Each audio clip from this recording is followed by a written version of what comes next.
Quand je dis adapté et non adapté, c'est qu'il y a un travail pour rendre cela endogène. Il y a un travail pour rendre cela endogène et par rapport à des réalités, par rapport aux leçons apprises. Et un État doit avoir ce système qui lui permet de recycler les expériences apprises pour les transformer en normes, pour les transformer en bonnes pratiques. Évidemment, vous avez le premier obstacle, la bureaucratie. Bon, la bureaucratie, quelque part, elle est bonne parce qu'elle est sur des règles, beaucoup de procédures qui peuvent peut-être permettre le contrôle interne. Mais dans cette perspective de la gouvernance entrepreneuriale, du gouvernement entrepreneurial, elle doit être réformée, réinventée.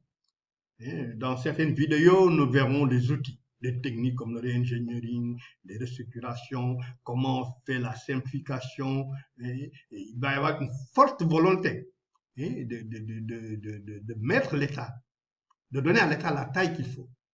La taille qu'il faut, et de supprimer les duplications, les chevauchements d'agences et je ne sais quoi, les redonnances, etc. C'est possible. C'est possible. Mais ça, c'est une volonté. C'est une rationalité déjà, managériale, mais aussi une volonté politique et consorte. Et cela suppose que les corps de contrôle doivent intégrer dans leur travail ce genre d'études. Par des audits stratégiques organisationnels, par des postes de réengineering, par l'évaluation des chevauchements, des duplications. Comme aux États-Unis, le General Accounting Office a mis en place un manuel que je trouve personnellement très, très, très bon pour faire ce genre de chevauchement. Et d'ailleurs, régulièrement, il rend un rapport particulier sur cela. Je pense aussi que cela suppose la maîtrise d'outils, de nouvelles démarches, de réengineering, je crois que j'en ai parlé tout à l'heure, de restructuration, de diagnostic stratégique et organisationnel, et peut-être même de budget base zéro. Si on veut réformer le budget base zéro, il n'y a pas d'acquis au maintien comment dirais-je, d'items budgétaires, de lignes budgétaires, et puis on reprend tout à zéro. Évidemment, vous faites ce genre de réforme, vous imaginez la difficulté. Si vous n'avez pas dans la machine des gens qui pensent nouvelle gouvernance, nouveau gouvernement entrepreneurial, ils vont saboter ça.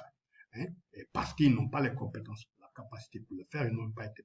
Ça pose aussi que dans ce genre de réforme, le problème de l'injection de sang neuf, et puis peut-être de forte volonté politique pour appuyer le changement quand vous s'engagez. Il y a des gens qui n'y ont pas intérêt.